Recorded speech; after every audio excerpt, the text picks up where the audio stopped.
Welcome to the 2020 Learning Environments Australasia Awards. This is the 12th Regional Awards recognising excellence in educational facilities across the Asia Pacific, Australia, New Zealand and Singapore. My name is Maxine McHugh and I'll be hosting today's announcement. I'd like to begin by acknowledging the traditional owners of the land on which we meet today, and also to pay my respects to elders past, present and emerging. The Learning Environments Australasia Awards are usually presented at a gala dinner event during the LEA Annual Conference. But of course, this year the conference was to be held in Christchurch in New Zealand, but because of COVID-19, the conference has been regrettably cancelled. But so we welcome you to this online event and hope that wherever you are, New Zealand, Australia or even Singapore or France, that you'll enjoy this presentation whilst joining us to celebrate the projects in this year's awards. First, we'll hear from the current chair of Learning Environments Australasia, Chris Bradbeer, and Chris is based in New Zealand. Good evening. Firstly, thank you for attending the Learning Environments Australasia's annual award ceremony, whether you are in New Zealand, Australia, Singapore, or even further afield tonight. It is wonderful to have you here. Secondly, and sincerely, I hope that you, your family, and those you work with have kept well during the lockdown, and that your work has not been too severely impacted. It has undoubtedly been a challenging time. It'll take time before we really understand the complete impact of COVID on our industry and on our work. For LEA, one impact has been on the conference. Sadly tonight we're not in Christchurch. I'm sorry not to be seeing you there and really disappointed for the incredible team who put so much effort into ensuring the event was a memorable one. However, I hope there will be another opportunity in the not too distant future. It is just too good a place and too good a story to miss. For now though, I hope you can enjoy a glass or two of fine New Zealand wine as you celebrate our awards this evening. The annual awards are unique to our organisation. They provide an opportunity to celebrate success, highlight excellence and showcase innovation. Collectively, they also demonstrate what we have learned and are continuing to learn about the relationship between design and education. LEA is an organisation that I think strives to learn. Look at the awards as a measure of organisational growth. There is evidence now of increasing engagement with research, deepening and more sophisticated levels of consultation and collaboration with schools. There's a growing awareness and attention towards the use and design of outdoor learning spaces and the importance that they create for well-being for students. There's the application of new materials, particularly with sustainability in mind. As an organisation, we lead the implementation of this learning. It comes across loud and clear through the award entries. I wonder then how the COVID-19 pandemic will add further to this list. What new understandings will emerge from it? Will COVID have a lasting impact on the way we think about teaching and learning, and consequently about design? Surely there are implications, particularly when we consider concepts of community and belonging, personal well-being and human connection. And if there is, as an organisation, I wonder how we might respond to and continue to lead innovation in these areas. Time will tell, but I know that we are an organisation that is very well placed to support and help to support schools and to help lead this next phase of innovation in school and learning environment design. Enjoy the awards. Mā te wā. See you soon. Thanks, Chris. Learning Environments Australasia would like to recognise the support as well of our sponsors, both Forbo and Woods. Woods has proudly been supporting LEA for 20 years. To this day, Woods still manufactures its quality award-winning products in Melbourne's Inner West And their team is driven by the belief that education is of the utmost importance, not just for the children of today, but for our world tomorrow. Woods would like to take this opportunity to thank LEA and its members for their ongoing support.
Forbo has been a long-standing and proud supporter of Learning Environments Australasia.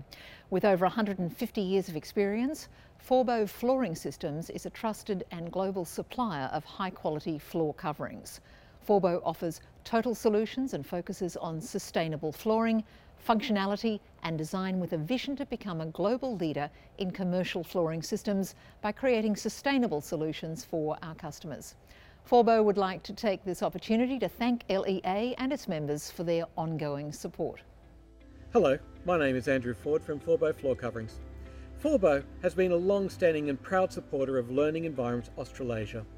With over 150 years experience, we are a trusted supplier in high-quality floor coverings. We offer total solutions focused on sustainable flooring, functionality and design, with a vision to be a global leader in commercial flooring systems, designing sustainable solutions for our customers. Forbo would like to take this opportunity to thank LEA and its members for their ongoing support.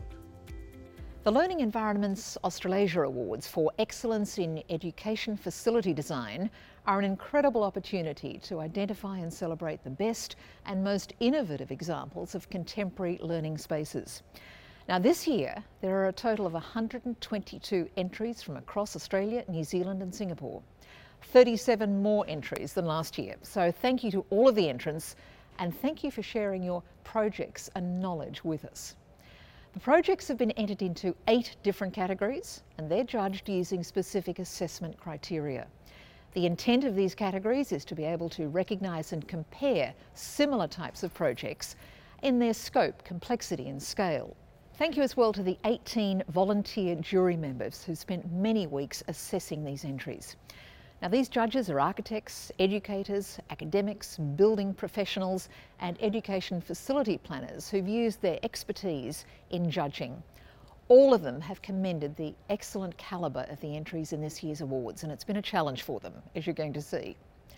Thanks also need to be given to the LEA committee.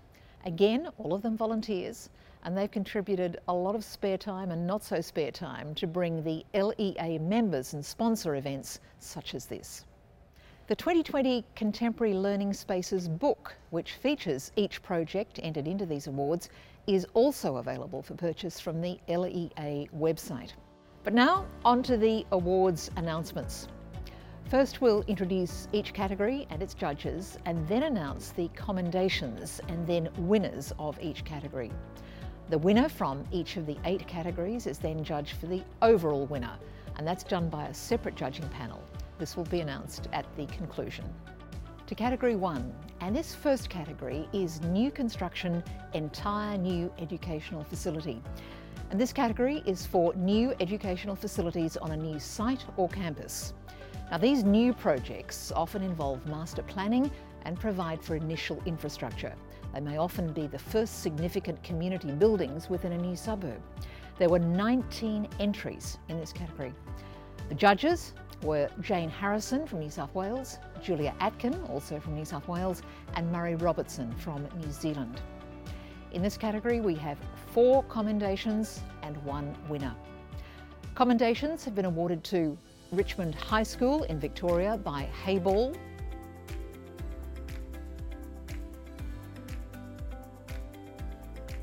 Paran High School in Victoria by Gray Pucksand,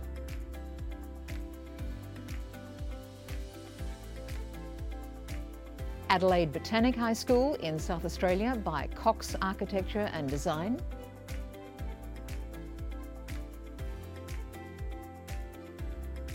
and St Anne's College, Kyalla in Victoria by Number 42 Architects.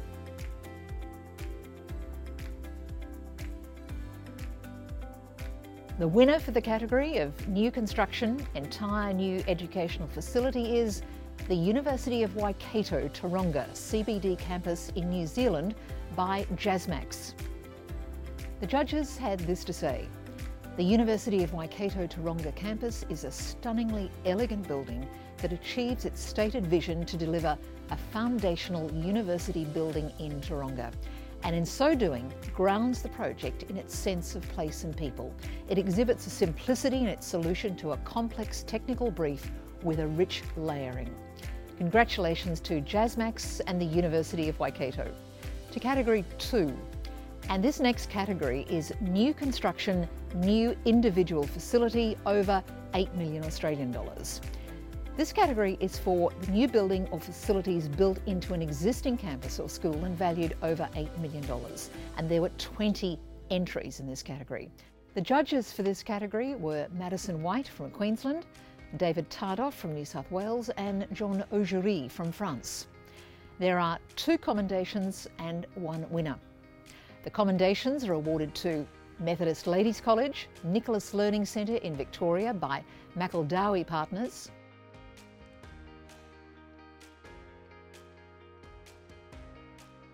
MLC School in Victoria, Senior Centre by BVN,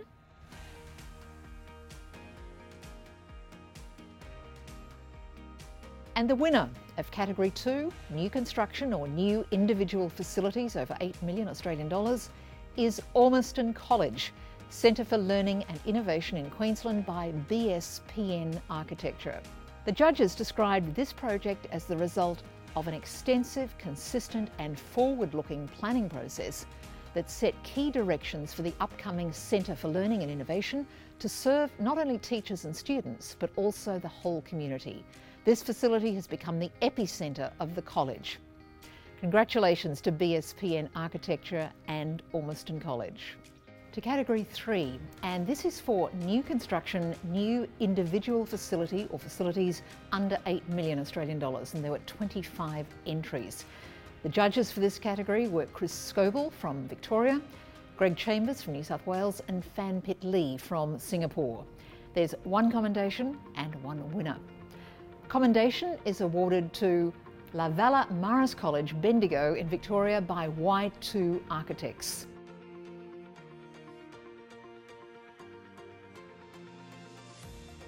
And the winner of Category 3, New Construction or New Individual Facilities valued under $8 million is Whittlesea Tech School in Victoria by Clark Hopkins Clark Architects.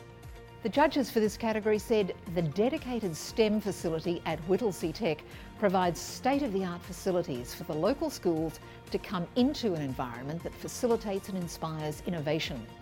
Through detailed planning and diverse project partners, including business, industry and tertiary, the facility has been created to engage with students and demonstrate to them the places and knowledge and learning can take them. Congratulations to Clark Hopkins Clark Architects and to Whittlesea Tech School. The next 2 categories relate to renovation and modernisation of existing buildings. Renovation imposes different constraints and possibilities when compared with a new building.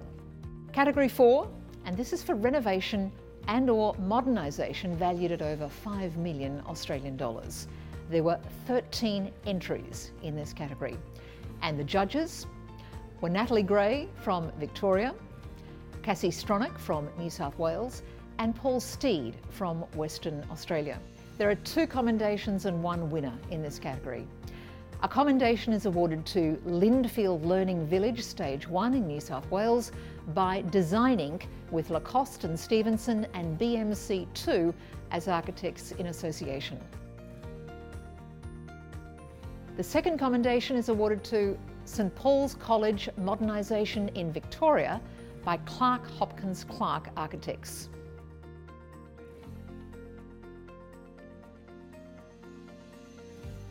And the winner of Category 4 for renovation modernisation over 5 million Australian dollars is Carlton Learning Precinct in Victoria by LEA Architects.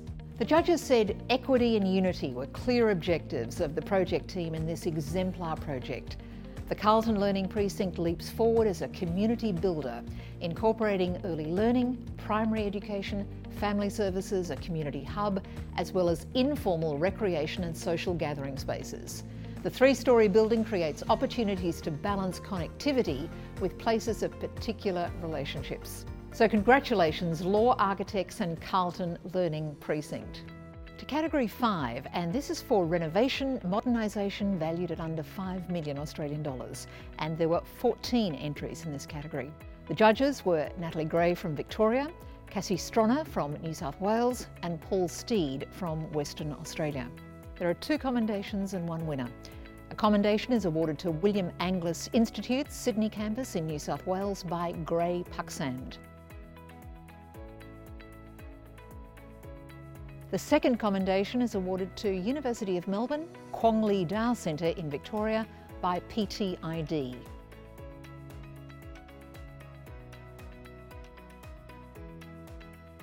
And the winner of Category 5 for renovation and modernisation valued at under 5 million Australian dollars is Nanjing International School Early Years Redevelopment in China by EIW Architects. The judges said the objectives of this project in empowering each child and allowing freedom in living and learning have been clearly articulated in the design solution.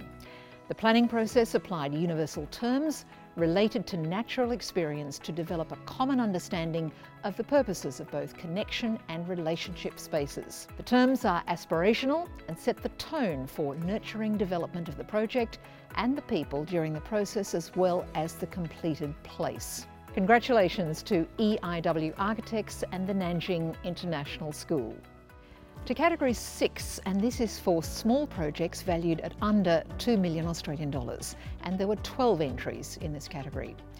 The judges were Deb Auckland from South Australia, Peter Moak, also from South Australia, and Ellen Wilkinson from Victoria.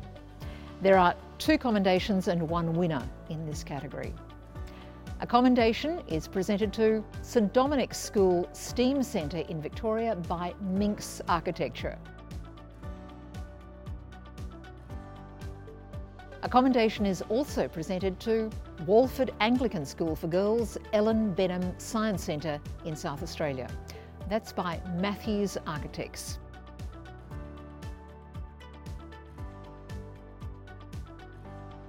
The winner of Category 6 for small projects valued at under 2 million Australian dollars is John Paul College Kindergarten Extension and New Build in Queensland by Dikey Richards Architects with Aspect Studios in collaboration with John Paul College Kindergarten. The judges said the design of the new John Paul College Kindergarten facility successfully reflects the Reggio Emilia-inspired educational philosophy within an Australian context. It emphasises hands-on discovery learning that allows children to actively engage all of their senses, guided by educators rather than directed. In response, the project articulates 2 wonderful internal atelier spaces in the form of the Nest and the Burrow, flanked by an outdoor piazza. It's connected by generous veranda spaces, inviting an easy transition between indoors and out. Congratulations to all involved in this project. To Category 7, and this is for landscaping, outdoor learning area, and there were 8 entries in this category. The judges were Jane Harrison from New South Wales, Julia Atkin from New South Wales, and Murray Robertson from New Zealand. There is 1 commendation and 2 winners. The commendation has been awarded to Te Uo Te Niko Primary School in New Zealand by the Isthmus Group Limited.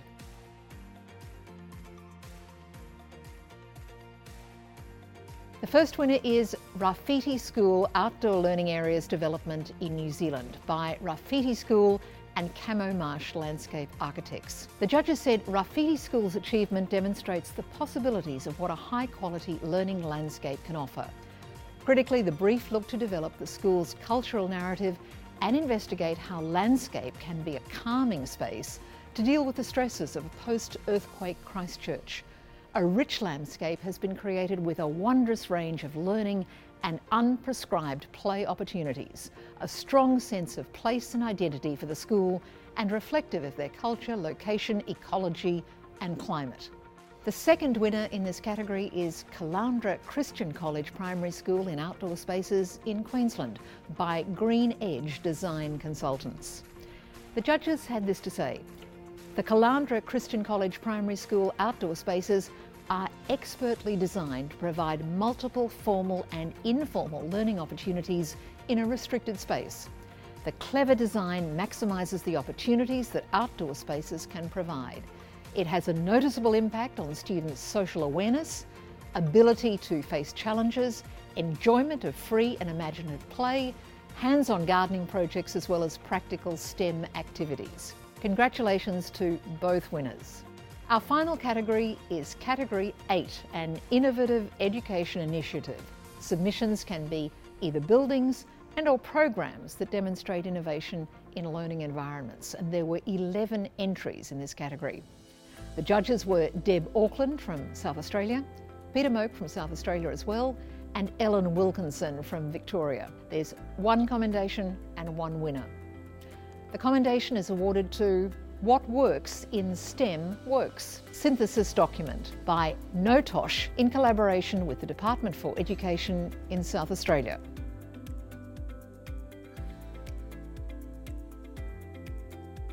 The winner of Category 8, an innovative education initiative, is Hallsville Residential College in New Zealand by Baldasso Cortez Nordanos Baldasso Cortez. The judges said the Hallsville Residential College provides an environment for the delivery of special education to 32 live-in students and their caregivers within a residential setting.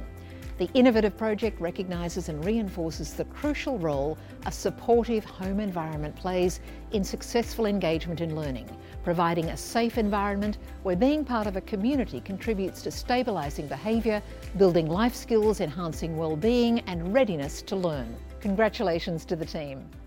And huge congratulations to all of the winners and the commendations.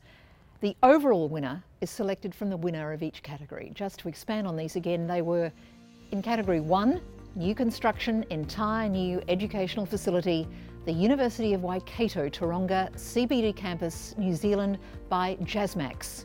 Category 2, New Individual Facilities over 8 million Australian dollars, Ormiston College, Centre for Learning and Innovation Queensland by BSPN Architecture.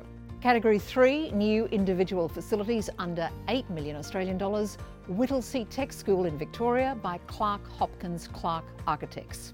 Category 4, Renovation Modernisation valued at over $5 million, Carlton Learning Precinct by Law Architects. Category 5, Renovation Modernisation valued at under $5 million, Nanjing International School Early Years Redevelopment in China by EIW Architects. Category 6, Small Projects valued under 2 million Australian dollars, John Paul College Kindergarten Extension and New Build in Queensland by Dikey Richards Architects with Aspect Studios in collaboration with John Paul College Kindergarten. Category 7, Landscaping Outdoor Learning Area, Rafiti School Outdoor Learning Areas Development in New Zealand by Rafiti School and Camo Marsh Landscape Architects, and Caloundra Christian College Primary School Outdoor Spaces, Queensland by Green Edge Design Consultants.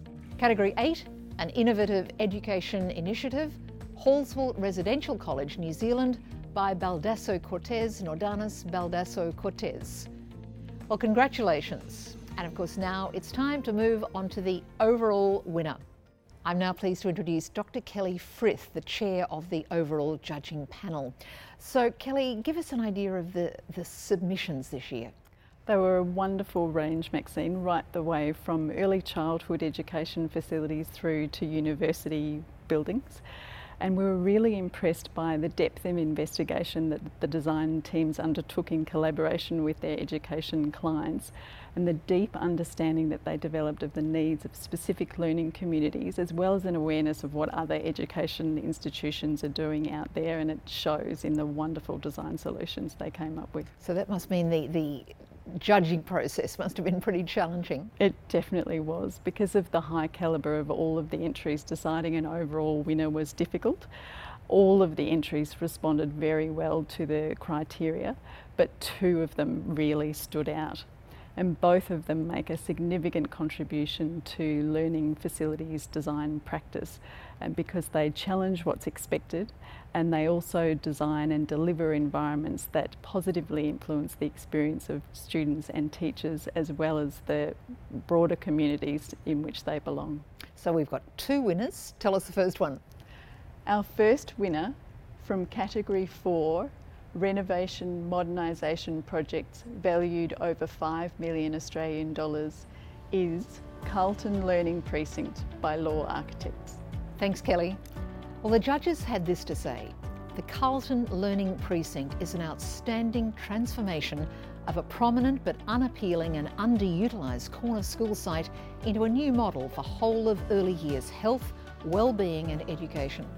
Carlton Learning Precinct is a truly transformative project that improves the lives of the children and families who engage directly with its services, and is a focal point for community events, including weekend markets and local sport. Congratulations to the team. Our second winner from category 6, small projects valued under $2 million Australian dollars, is John Paul College Kindergarten Extension and New Build by Dykey Richards Architects with Aspect Studios in collaboration with John Paul College Kindergarten. The judges said John Paul College Kindergarten is a delightful expression of Reggio Emilia philosophies in an Australian context. Transparent, child-centred, visually connected interiors bring abundant sunshine into the buildings, and deep verandas create shade for outdoor learning and play. The Reggio Piazza is reimagined as an outdoor green heart for the centre, and ateliers created to suggest a nest and a burrow. Designed to provoke wonder and curiosity, this child-centred environment is indeed the third teacher in a local context. Well, congratulations to all of the winners in these awards, and thank you for watching this presentation. You may wish to re-watch this announcement. It'll be available for viewing soon on the Learning Environments Australasia website, and you can even share it on social media with all of your friends. The book, don't forget, 2020 Contemporary Learning Spaces, featuring all of the entries, will be available to buy through the LEA website as well.